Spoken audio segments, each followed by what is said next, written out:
Hello South Africa. It's Thursday, March 3, 2022, and here are the top 5 stories that have made headlines for today. Time to move on.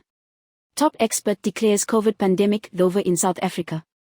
South Africa has endured its fair share of suffering, but some 24 months after the first case of the virus was identified on our shores, it seems the ordeal is now coming to a conclusion.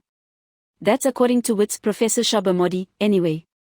The virology expert has explained this week how SA has transitioned into its recovery phase of COVID-19, declaring an end to the pandemic as we know it. A mix of vaccine-induced and naturally acquired immunity has helped push the seroprevalence levels of the general public up to substantial heights. Recent studies show that over 85% of Gauteng city residents have the antibodies needed to fight off COVID-19 infections. For Modi, that means the game has changed. South Africa abstains as UNE demands Russia withdraws from Ukraine.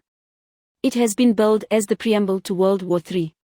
Sadly, innocent lives are caught up in the war raging between Russia and Ukraine in a conflict that puts the world's most powerful countries on a collision course.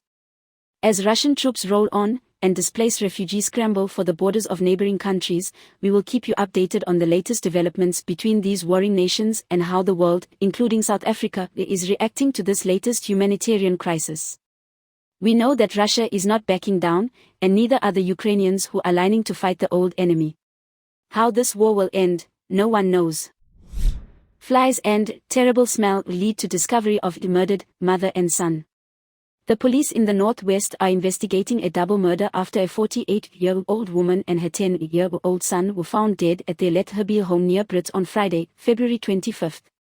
South African Police Service, SAPS, spokesperson Lieutenant Colonel Amanda Fanoni said Emily Moshebela, 48, and her son Thabiso were found after neighbors called her brother and complained about flies and a terrible smell emanating from her home. The victim's brother then phoned the police, who came to the house, and the house was opened whereafter the two bodies were discovered, said Fanoni. According to the report, the mother's half-naked body was found on the couch and her son's body was inside his room. Higginson Highway shooting, at least 4 killed in Durban shootout. At least 4 people were shot and killed in a gun battle on the M1 Higginson Highway, which crosses the N2 near Chatsworth, Durban on Wednesday morning, March 2.